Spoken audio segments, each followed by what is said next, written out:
అందరికీ నమస్తే. అందరు ఎట్లున్నారు? మంచిగున్నారులే. ఇలా కూడా మంచి మంచి కులం ముచ్చట్లతోటి మళ్ళీ వచ్చేసిన.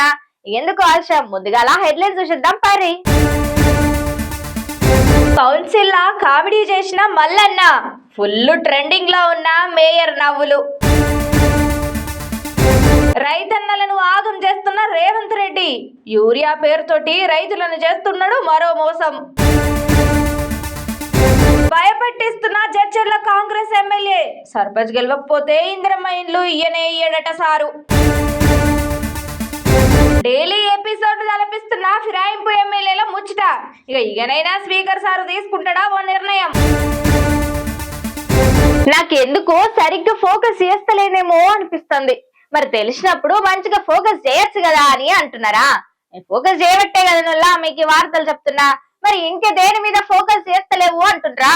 మీరంతా అసెంబ్లీ మీద పెట్టుండ్రి ఫోకస్, కౌన్సిల్ మీద పెడితే బాగుంటది అని చెప్తున్నా.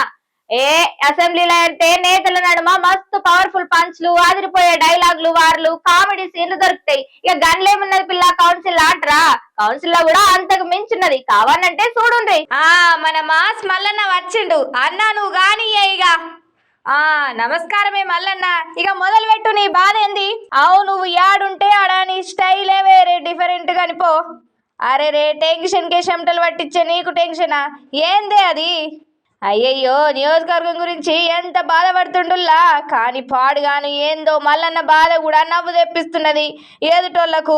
మరి ఆడున్నది నెంబర్ 1 మల్లన్న కాదా? నెంబర్ 1 ఉంటది గాని నీ నియోజకవర్గం. అయ్యో సార్ ఫ్లోను ఎందుకు ఆగబడుతుర్రుల్లా? ఆగుండ్రి. కామెడీగా స్టార్ట్ చేసి సభను హీట్ ఎక్కిచ్చిండు మొత్తానికి. ఇక సార్ బాధ చెప్తుండగానే మేయర్ మేడం మైక్ కట్ చేసింది కదా. ఒక్కసారి మైక్ ఇయ్యురు మేడం, ఏదో చెప్తున్నాడు అన్న.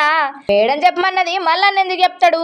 మల్లన్న ఏం చెప్పాలనుకున్నాడో గదే చెప్తాడు. ఇక మొత్తానికి నియోజకవర్గ బాధ చూసిన దానికన్నా రాజీనామా వెట్టుడు నయమని బాధపడ్డాడు. ఇక రైతన్నలు ఇప్పటి నుంచి అంతా పల్క ఫోన్లే కొనుక్కోండ్రి. బుడ్డ డబ్బ ఫోన్లతోటి ఓడిచిపోయే ముచ్చట కాదుగా.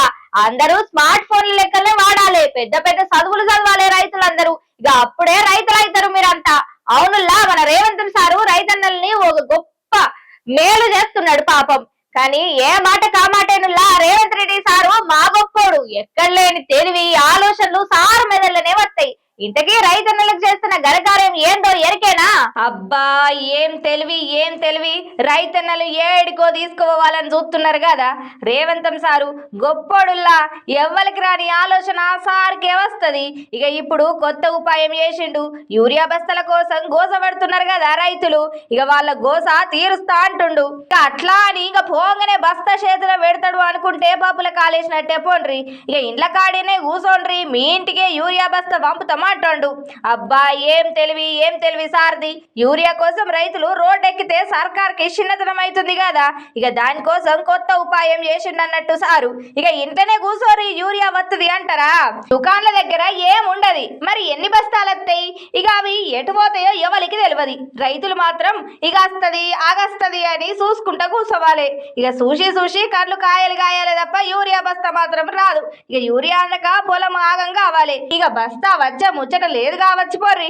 ఇక కనీసం లైన్ల నిలబడితే కిందనో మీదనో పడి ఒక్కటంటే ఒక్క బస్తానన్న తెచ్చుకొని యూరియా చల్లుకుందరు. ఇక ఇప్పుడు అది కూడా లేకుండా అయిందని రైతులంతా పరేషాన్ల పడుతున్నారు. నిన్న మొన్న బుద్ధిమంతులు లెక్క మాట్లాడిన ఓ కాంగ్రెస్ ఎమ్మెల్యేకు రాత్రికి రాత్రే పూనకాలు వచ్చినాయి కావచ్చు. ఇక తెల్లారే సరికల్లా సార్ వారి భాష మొత్తం మారిపోయింది. ఓయమ్మో, ఇదేంది సారు, అపరిచితుడు సినిమాలా విక్రమ్ సార్ నే మించిపోయిన పో కదా అనుకుంటుర్రు అంట. ఇంతకీ ఏ ఎమ్మెల్యే సార్ ముచ్చట అని అంటుండ్రా? ఇగో చూడు, కావాలంటే మీరే. అయ్యో, ఏంది సారు, నిన్న మొన్న మంచిగానే మాట్లాడిండ్రు కదా. మొన్న పవనాల్ సారు మాటల్లో మాట ఏదో ఒక మాట అంటే సొక్కవంతుని లెక్కల శుద్ధ పూస లెక్కలనే చెప్పుకొత్తిరు కదా.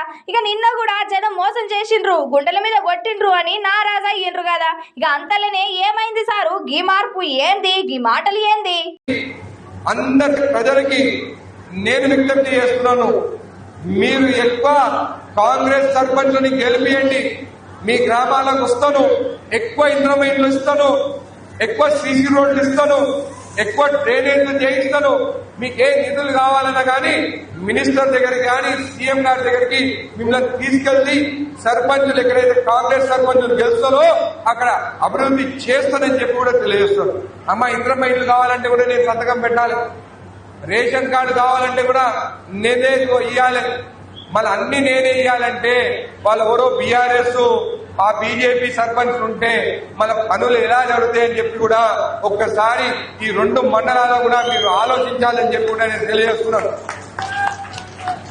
అబ్బో సాంపుతాడట కదా నువ్వు సారు. ఇక ఎన్నారుల్లా ఏం మాట్లాడుతుండో, బీఆర్ఎస్ సర్పంచ్ నువ్వు చంపుతాడట.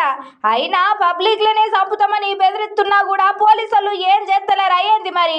అవు సారు, మీరు సంతకాలు పెడితేనే జనం బువ్వ తింటున్నారు, ఇక ఈయన చేతుల మీదనే పనులు చేసుకుంటున్నారా ఎట్లా? ఇక ఊకోరి సారు, ఏం మాట్లాడుతున్నారు? ఇక సార్ మాట్లాడిన మాటలకు మస్తుగా కౌంటర్ వీడియోలు కూడా బాగానే పడుతున్నాయి. ఇక బుద్ధిమంతుల లెక్కలా కానొచ్చిన రెడ్డి సారు లోపటున్న అసలు రంగు బయటపడ్డదని జనమంతా గుసగుసలు పెట్టుకుంటున్నారు పాపం. తెలంగాణలో డైలీ ఎపిసోడ్ లెక్కలనే నడుస్తున్నది పోండ్రి ఈ ఫిరాయింపు ఎమ్మెల్యేల ముచ్చట. ఇక ఇంతకీ ఇవాళ 5 ఫిరాయింపు ఎమ్మెల్యేల అనర్హత పిటిషన్ మీద స్పీకర్ సారు తీర్పు ప్రకటించనున్నాడట.